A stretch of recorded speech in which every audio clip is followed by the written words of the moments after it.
Bom dia a todos, graça e paz, amém? Quantos estão felizes por estar aqui neste domingo, amém? É bom demais, né, missionário? Louvado seja Deus.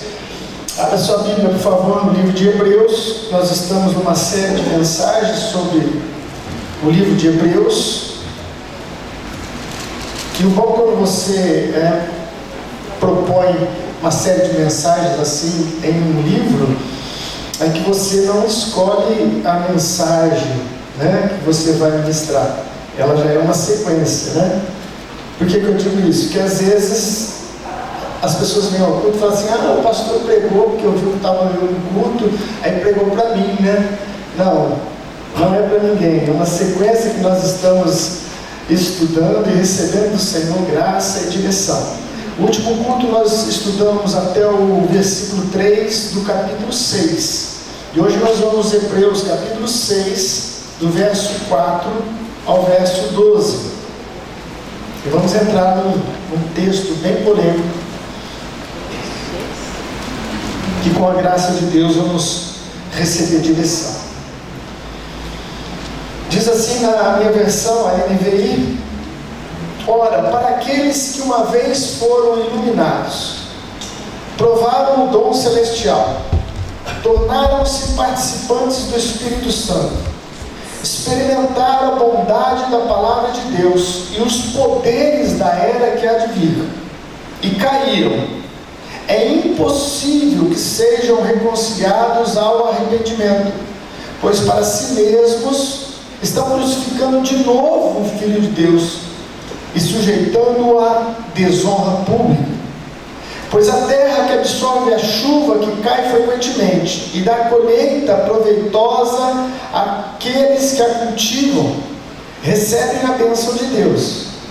Mas a terra que produz espinhos e ervas daninhas é inútil e logo será amaldiçoada, e seu fim será queimado.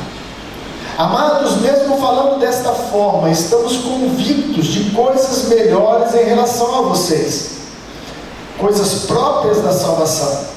Deus não é injusto e Ele não se esquecerá do trabalho de vocês e do amor que demonstraram por Ele, pois ajudaram os santos e continuam a ajudá-los.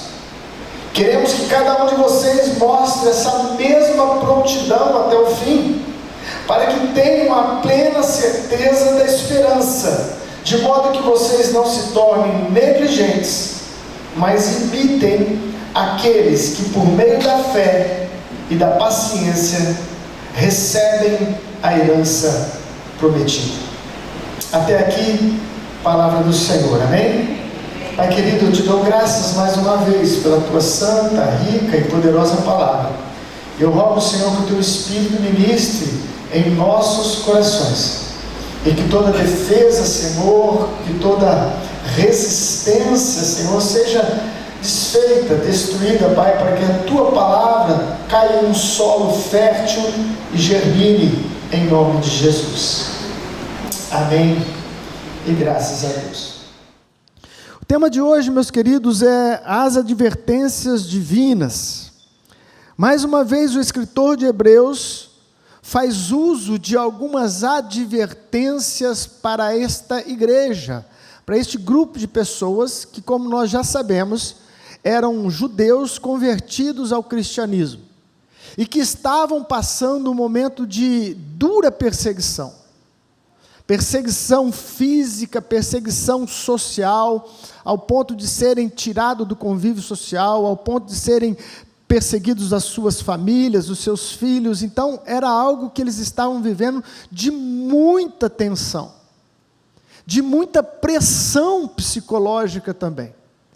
E quando o ser humano se envolve ou está em uma pressão tamanha, a tendência é ele retroagir, a tendência é ele retroceder. Muitos são aqueles, ou melhor, poucos são os que, diante de fortes pressões, continuam firmes nos seus propósitos e nas suas convicções. E então o escritor que escreve essa carta, que nós não conhecemos, ele vai, durante toda essa carta, ministrando ao coração destes irmãos, trazendo exortações e trazendo consolos e trazendo revelações para trazer luz nas mentes e nos corações que estavam diante dessa perseguição. E nessa parte de hoje, ele novamente usa deste artifício de alerta. Ele diz, como nós temos, né, no nosso dia a dia, várias situações em que nós encontramos alertas acerca de perigos. Para que servem os alertas? Para nos precaver e evitarmos um mal contra a nossa vida ou contra a vida de outros. Não é assim? E os alertas são muito importantes, muito importantes.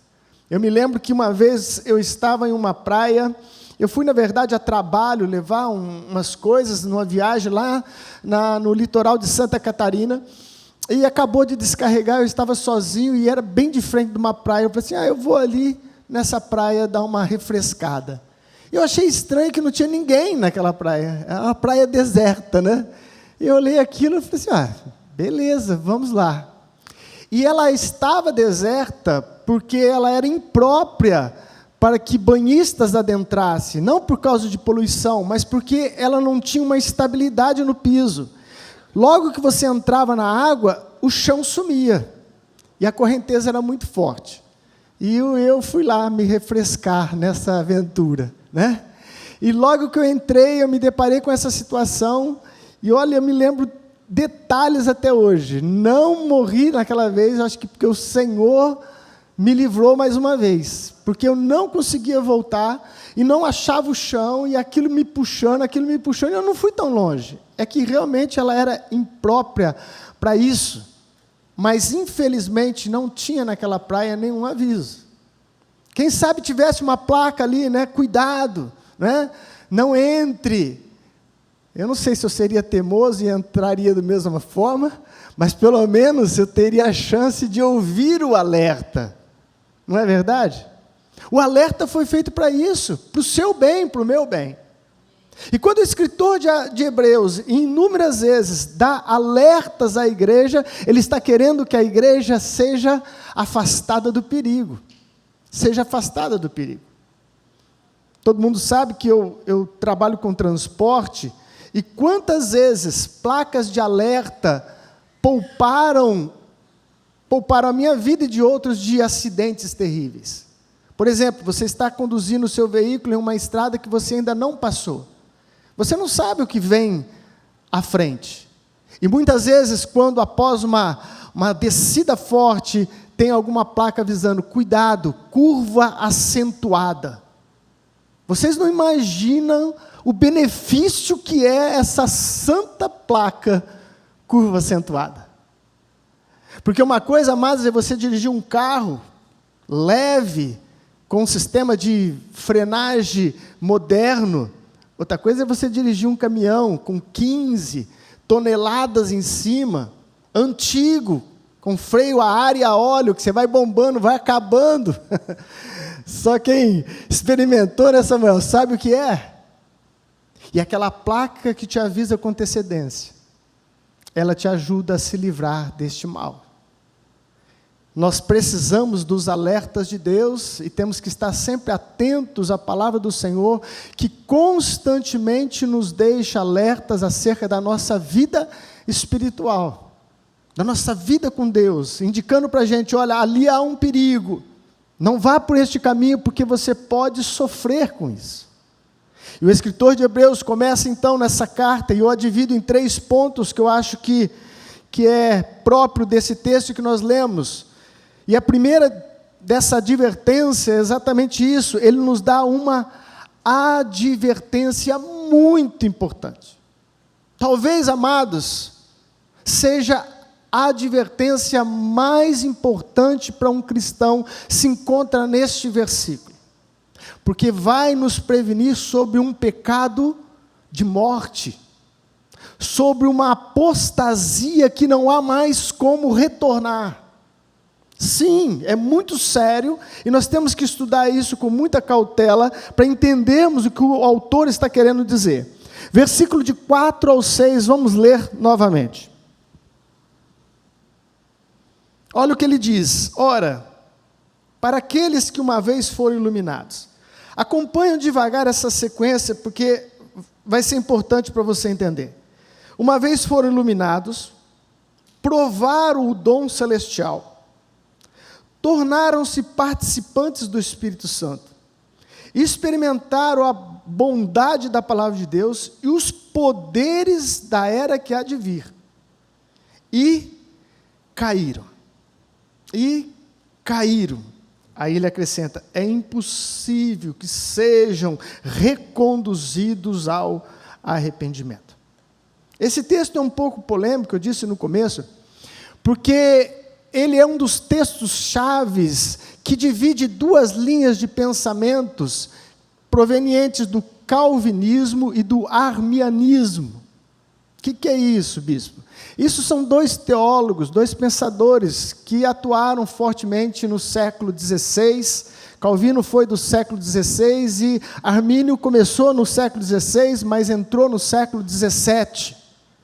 Resumidamente, eu vou te falar qual era o pensamento desses homens, porque isso é importante a gente definir a nossa teologia acerca disso. Eu vou ter que ler alguns textos hoje com vocês, porque isso é algo tão presente, né, e dividido entre toda a sociedade, de vários segmentos, que é importante que eu e você defina o que nós pensamos acerca disso. Calvino, em grosso modo, acredita que todo mundo que se salva, ele já está pré-determinado à salvação. Ele é um escolhido de Deus, e então ele é alguém que vai se salvar, porque Deus o escolheu. Agora, Armínio pensava de forma oposta, valorizando o livre-arbítrio do homem, e afirmando que cada um é responsável pelas suas escolhas. Que eu e você não fomos pré-condicionados à salvação, mas que em determinado período de tempo nós decidimos crer em Jesus Cristo e por isso então fomos salvos. Estou falando de forma resumida, porque isso é estudo para o seminário aí, para vários dias, para adentrarmos a fundo. Bispo, o que isso tem a ver com esse texto? Tem a ver o seguinte: essa linha teológica de Calvino acredita o seguinte: uma vez salvo, sempre salvo. A pessoa não pode perder a salvação, visto que a salvação foi algo que Deus deu e determinou sobre ela. Então ela, uma vez salva, sempre salva. E nós, os metodistas, que seguimos a linha arminiana, acreditamos que se a pessoa apostatar da fé, abandonar a fé, ela perde ou pode perder a sua salvação. Você vê como esse é um ponto importante? Por que se torna um ponto tão importante? Penso eu, uma pessoa que acredita que ela está salva, que nasceu para estar salva, que aconteça o que acontecer, ela vai estar salva. Se fosse o meu caso, vou falar por mim, eu ia relaxar um pouco na minha fé. Eu ia parar de correr tanto, de estudar tanto, de orar tanto, de vigiar tanto. Por quê? Está garantido. Estou falando por mim, talvez você seja mais santo e mais puro e pense diferente, mas eu pensaria assim de mim mesmo. Por quê? Porque a minha salvação está certa. Não há nada que eu faça ou deixe de fazer, eu estarei salvo com meu Senhor Jesus. Em contrapartida a isto, um pensamento de Armínio, e eu vou mostrar por que a gente é dessa linha e por que a gente crê assim, ele nos leva a uma constante vigilância. Por quê? Porque se amanhã eu abandono Jesus Cristo, eu posso perder a minha salvação. Porque eu quis abandonar, porque eu não quero mais estar com Jesus.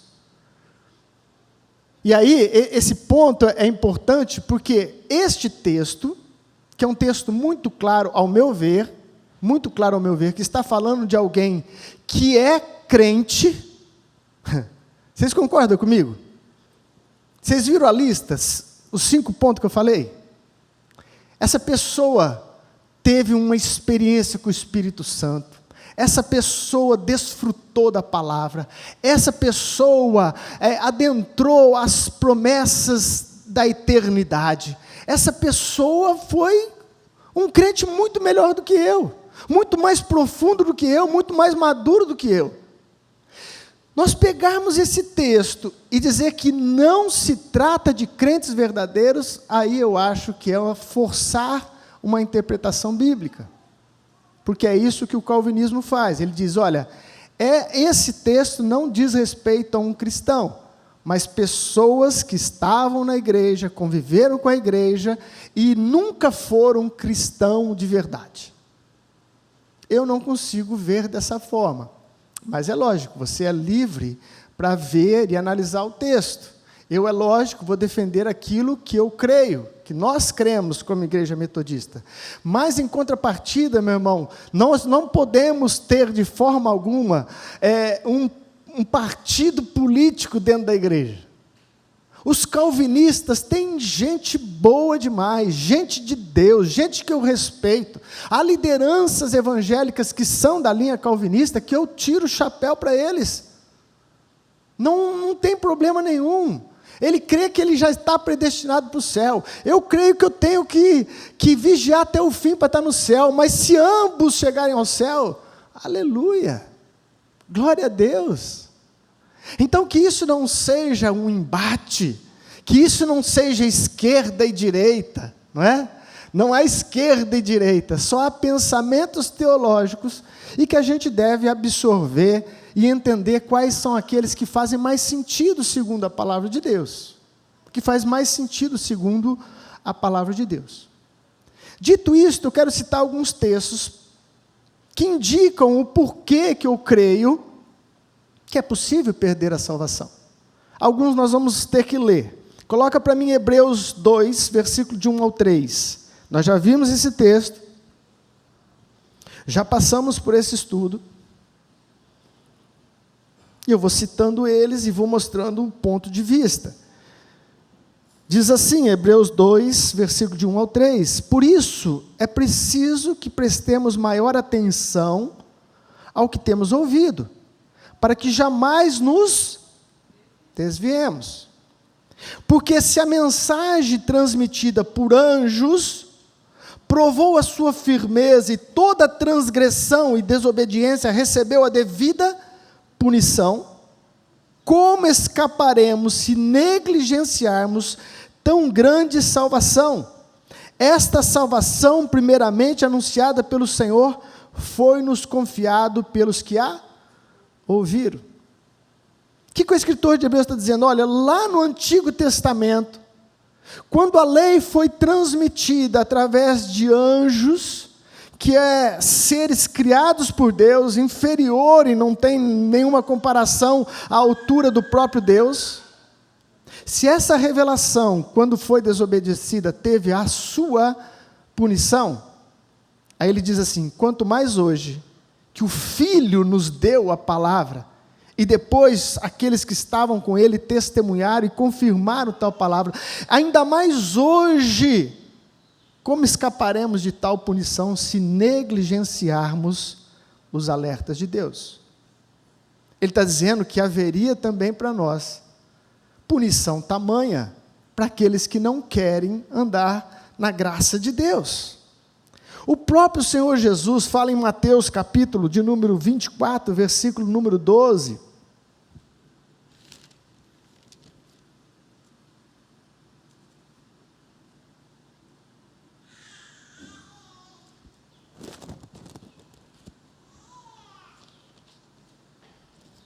Que bom ouvir esses sons, né?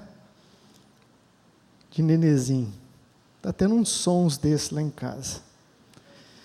Mateus 24, 12. É o próprio Senhor falando e nos advertindo. Ele fala, devido ao aumento da maldade, o amor de muitos esfriará.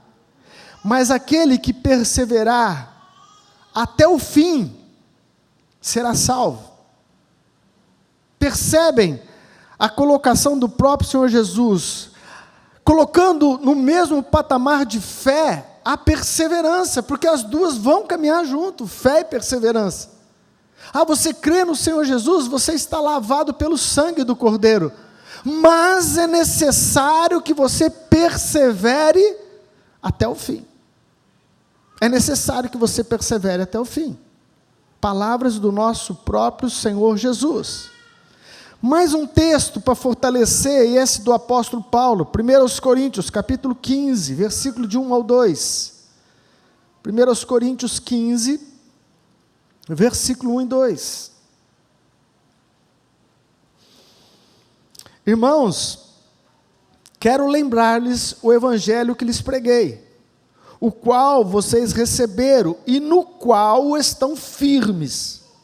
Por meio deste evangelho vocês são salvos, desde que se apeguem firmemente à palavra que lhes preguei, caso contrário, vocês têm crido em vão. Percebem o condicional? Ele está dizendo, olha, vocês estão salvos desde que vocês continuam praticando, continuam apegados a este ensino. Porque se vocês se desgarrarem desse ensino, se desvirtuarem, a condicional está operante, desde que, se você fizer.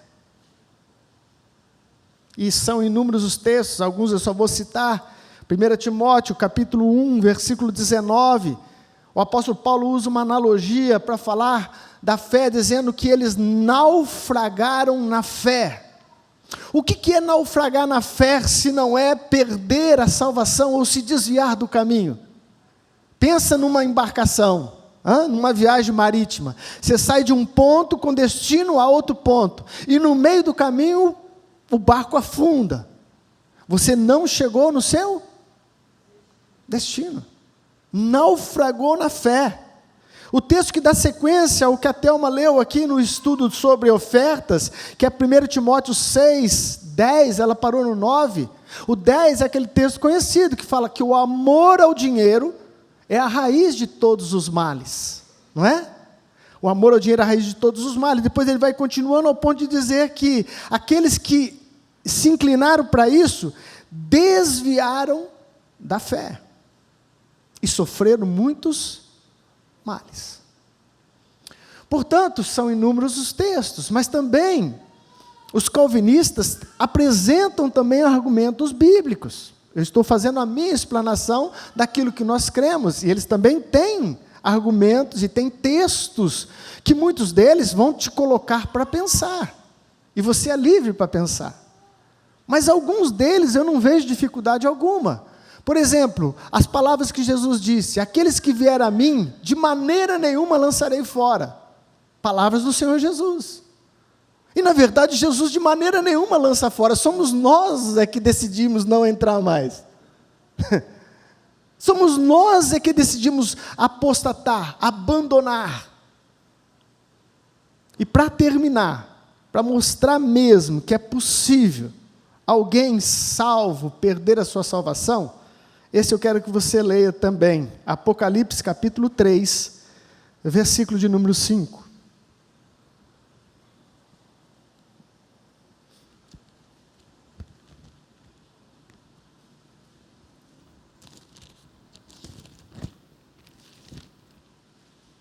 Apocalipse 3,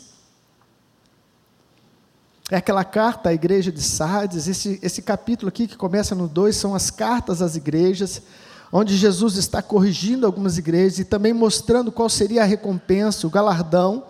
E no 3:5 ele diz assim: o vencedor será igualmente vestido de branco, jamais apagarei o seu nome do livro da vida, mas o reconhecerei diante do meu Pai e dos seus anjos.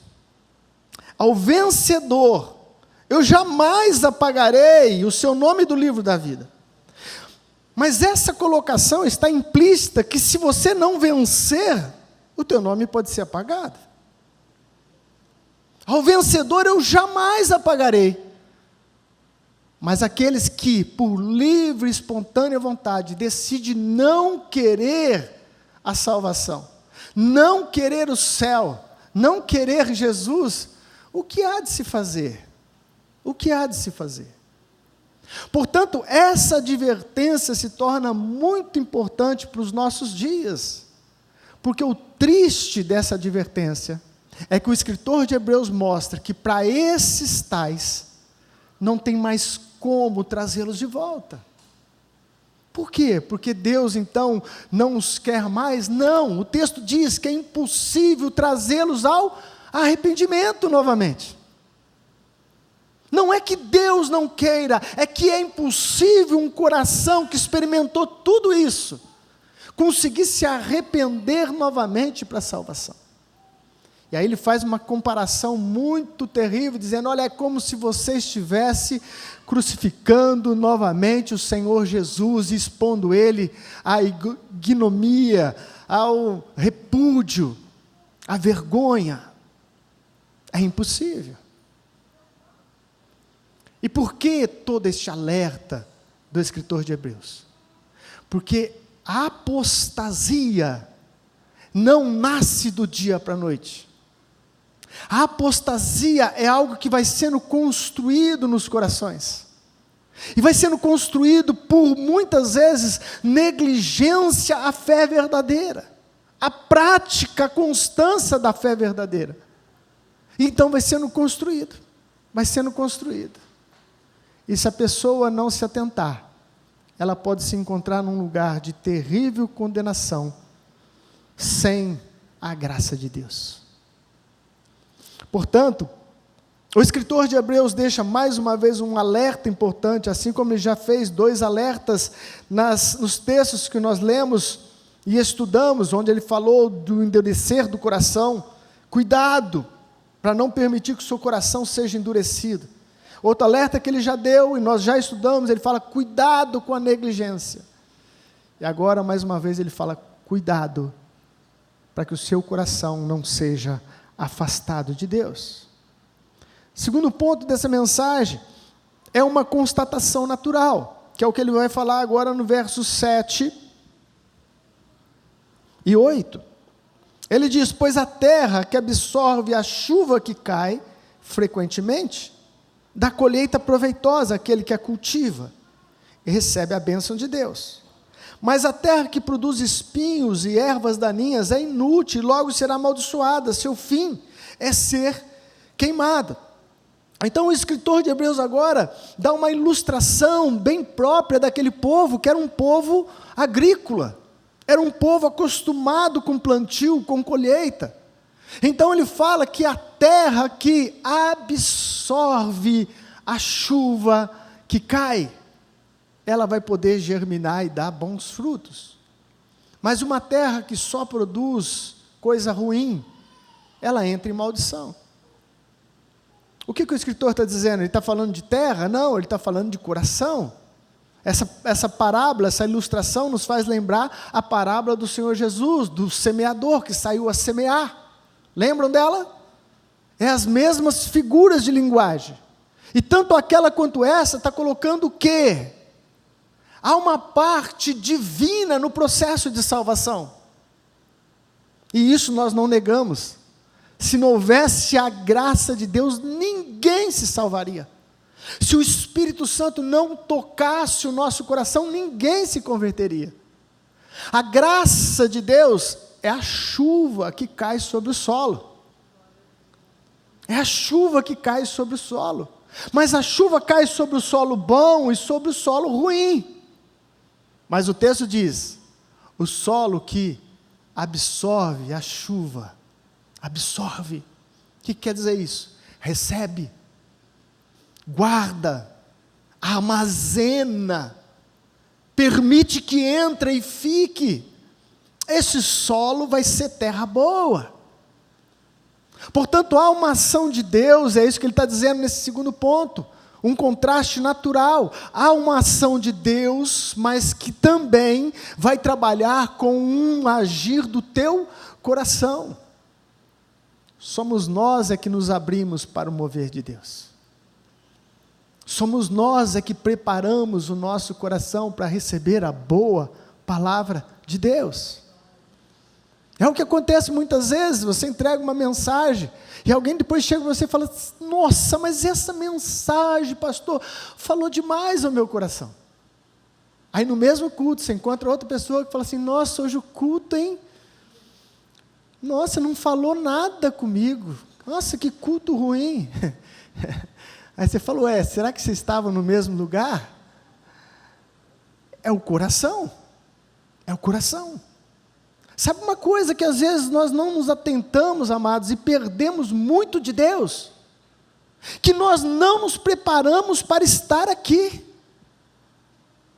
Nós não nos preparamos para receber o alimento.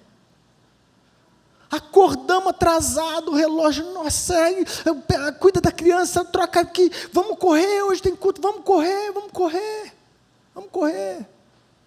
Esses dias eu vi uma postagem que eu achei interessante, e não sei se é pastor ou não, ele falou assim, que a pressa é do diabo.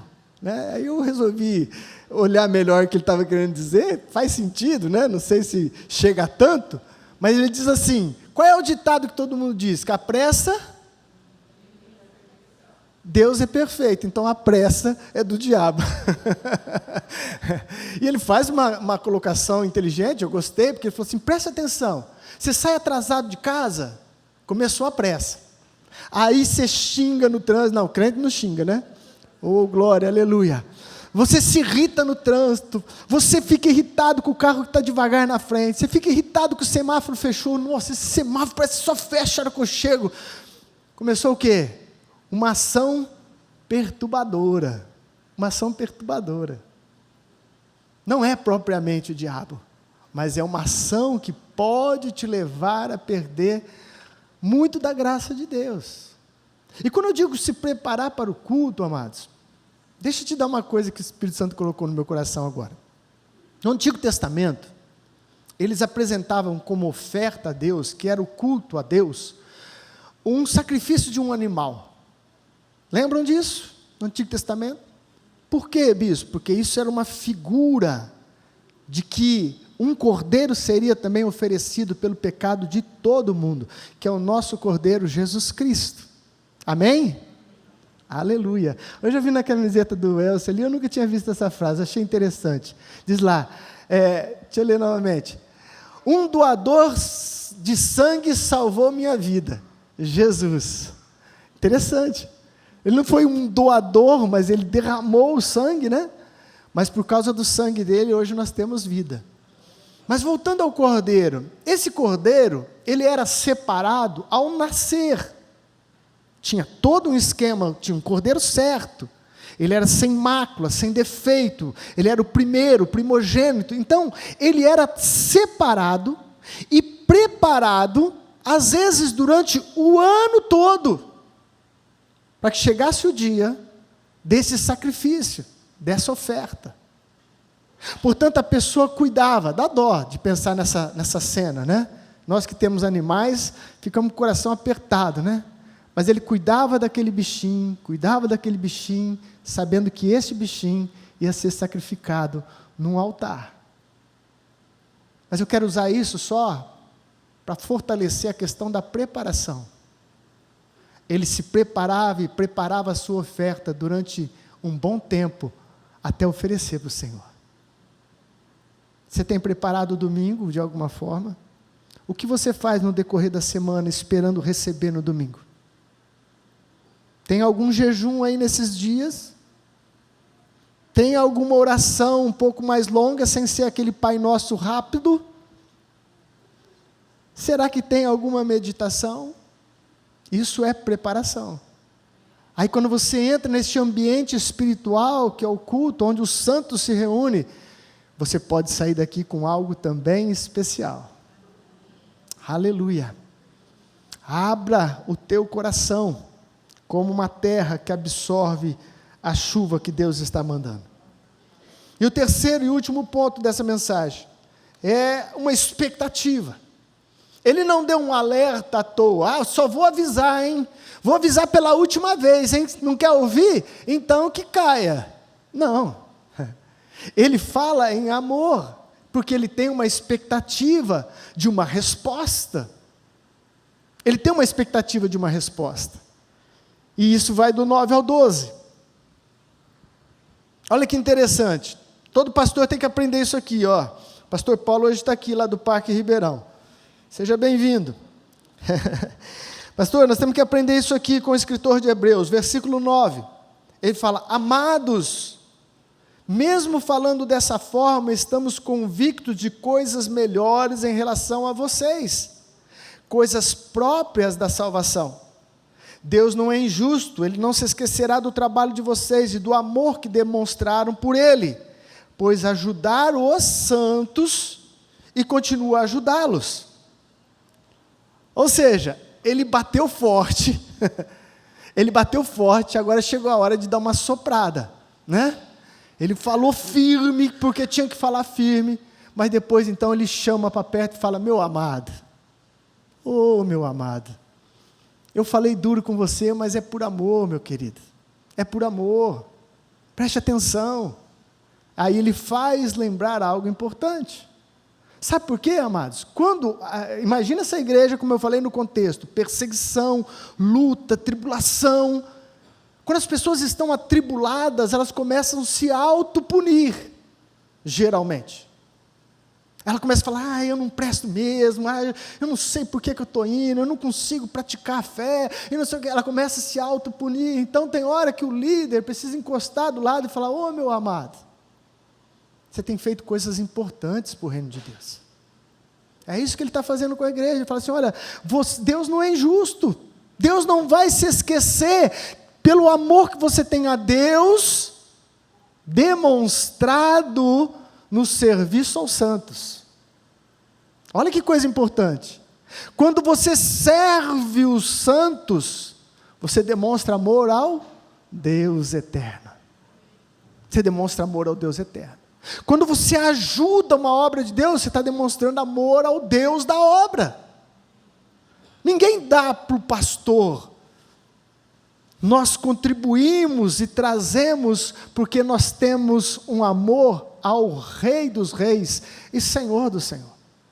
Porque nós entendemos que o reino de Deus precisa avançar e alcançar mais vidas. Amém?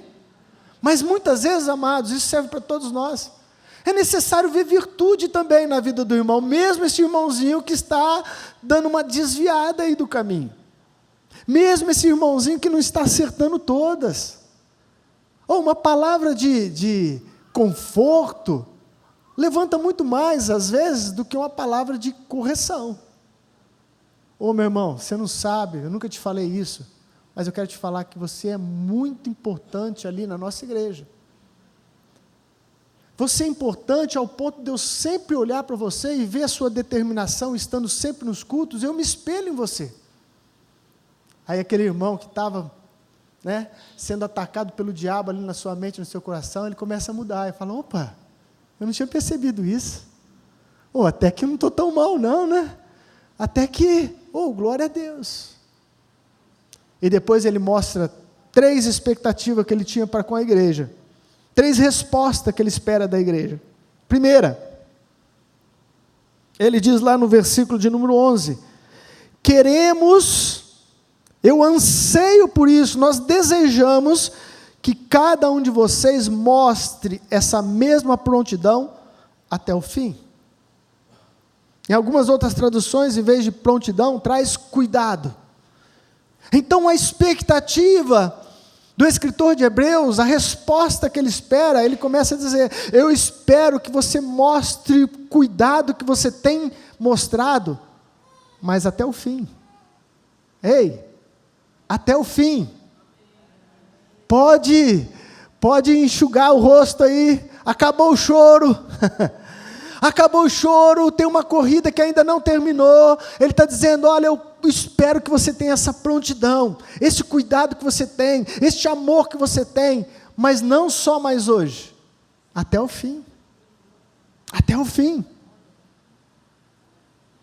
Eu me lembro das palavras de Jesus que disse: toma sua cruz a cada dia, vem e me segue.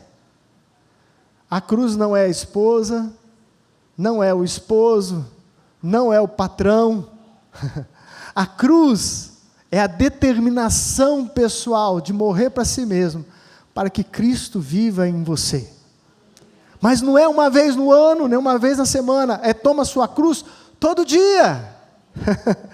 Todo dia, amanheceu um novo dia, opa, cruz nas costas, vamos embora para o trabalho, vamos embora para o trabalho. Ah, mas estão falando mal de você no trabalho, cruz nas costas, vamos embora para o trabalho. Eu estou morto com Cristo, eu estou crucificado com Ele, vamos embora, mais um dia. Prontidão, todos os dias, até o fim. Até o fim. Ninguém ganha corrida se não chegar até o fim. O Senhor está te esperando na reta final, até o fim. Aleluia! Quem sabe Ele vai ser aquele que ficava com a bandeirinha nas corridas de Fórmula 1. Esperando você passar. E Ele vai hastear aquela bandeirinha e falar assim, vencedor. Aleluia! Mais um vencedor. Aleluia!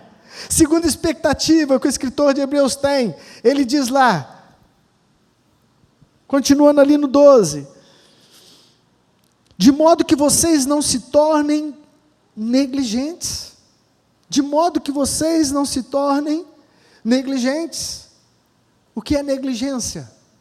É não dar o valor devido às coisas. É olhar as coisas com desdém. É não dar valor para as coisas. E ele está falando de coisas espirituais. Eu espero que vocês não sejam negligentes. Vejam as coisas do céu com apreço. Meu irmão, em alguns países hoje, no nosso tempo, na nossa era, não tem essa oportunidade que nós temos de nos reunirmos em nome do Senhor Jesus. Até mesmo na China, saiu recentemente as perseguições que estão tendo lá, estão sumindo com os pastores, sumindo com a família dos pastores.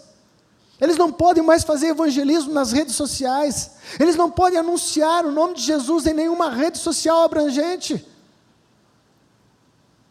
No Brasil, apesar dos pesares, ainda podemos vir ao culto e adorar o nome do Senhor. Podemos ver os irmãos, não precisamos nos esconder em cavernas, em porões. Aqueles irmãos que falam assim, eu não vejo a hora de chegar a perseguição, a igreja precisa passar por perseguição. É tolice. Perseguição é uma coisa cruel, terrível, ninguém deveria almejar nada disso, amados. Se vir, e quando vir, veio. Mas dizer que eu quero, não quero não. Eu quero continuar com essa vida abençoada. Vir na igreja, ter comunhão com os irmãos, estudar a palavra, trabalhar, ir, vir. Isso é bênção do Senhor. Amém, igreja?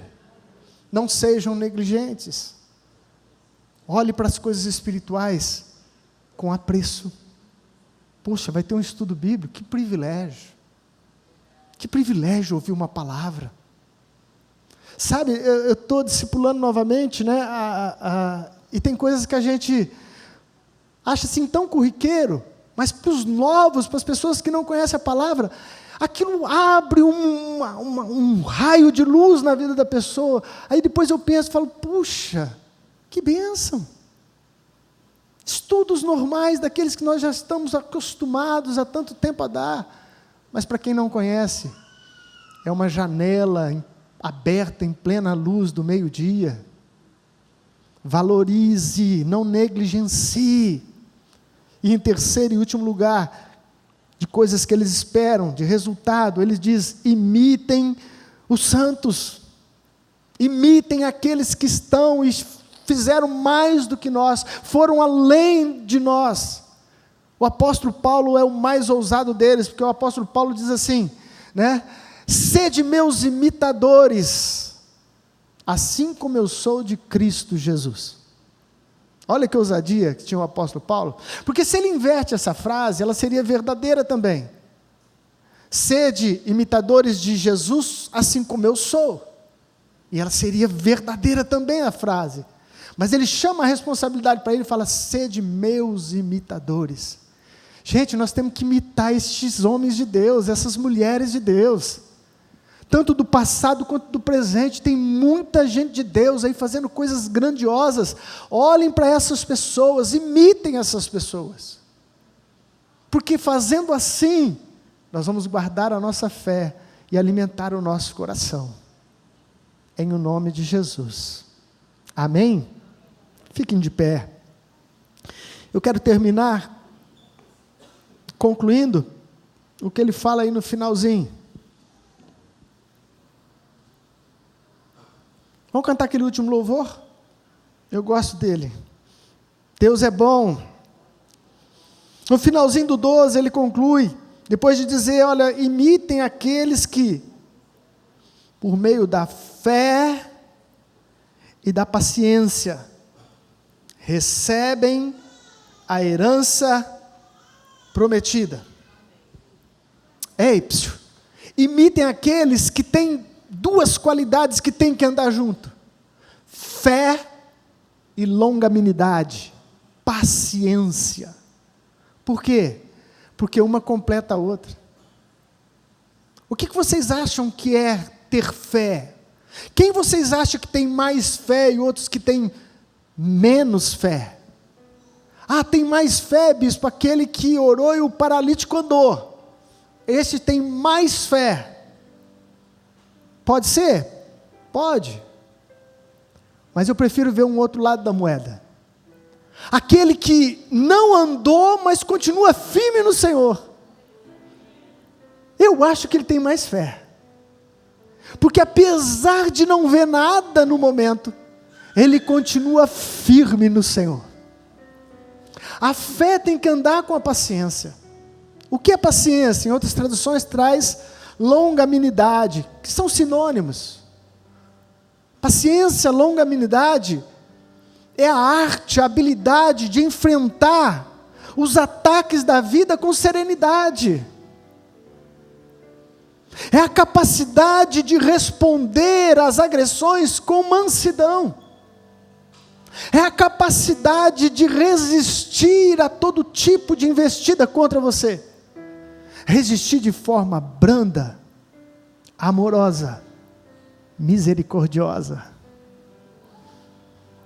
A fé vai caminhar junto com a longanimidade. Se você chutar o balde, meu irmão, não acontece nada. Pode ser que você perde a tua bênção. Mas o texto diz que quando você junta fé com longanimidade, você alcança as promessas de Deus. Aleluia. Ele vai citar uma pessoa para ser imitada, que é Abraão. Isso vai ser matéria para o nosso próximo culto. Imite Abraão. Imite Abraão, que teve muita longanimidade até ver a promessa concluída na sua vida. 25 anos de velhice e esterilidade, e ver nascer o fruto da promessa de Deus. Aleluia. Adore o Senhor um pouquinho, já vamos orar em nome de Jesus. Aleluia. Em meu coração seja onde que perdão, a fonte que eu bebo és minha canção. E o meu coração seja meu esconderijo, refúgio que preciso és minha canção. Tu és bom.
deixarás jamais. Tu não me deixarás, não me deixarás jamais. Tu não me deixarás, não me deixarás jamais. Tu não me deixarás, não me deixarás jamais. Tu és bom, bom, bom. E tu és bom, bom, bom. E tu és bom, bom, bom. E tu és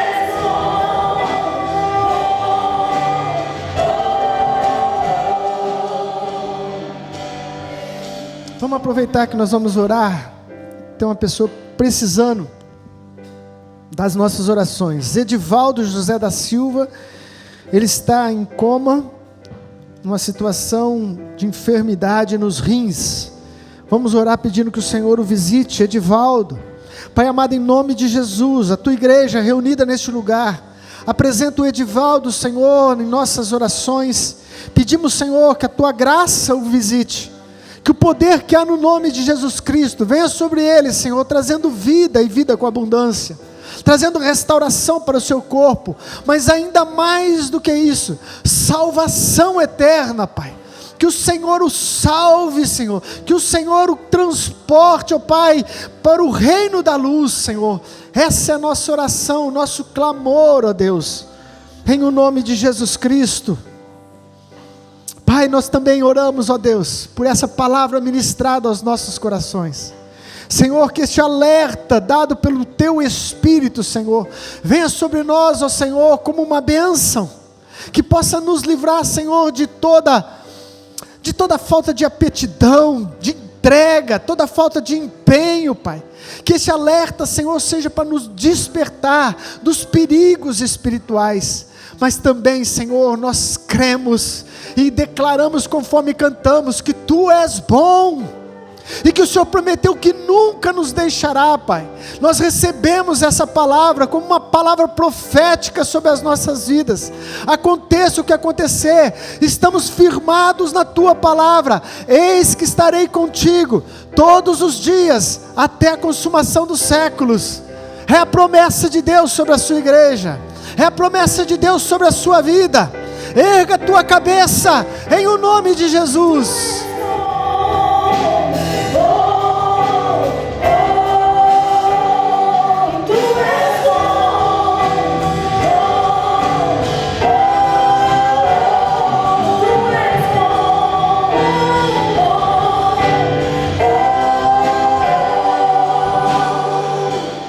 Aleluia. Erga a tua mão para o céu. O grande amor de Deus Pai, a graça do nosso Senhor Jesus Cristo e a doce presença do Espírito Santo esteja contigo, esteja sobre a sua casa, hoje e para sempre. Amém. Deus te abençoe em nome de Jesus. Vá em paz.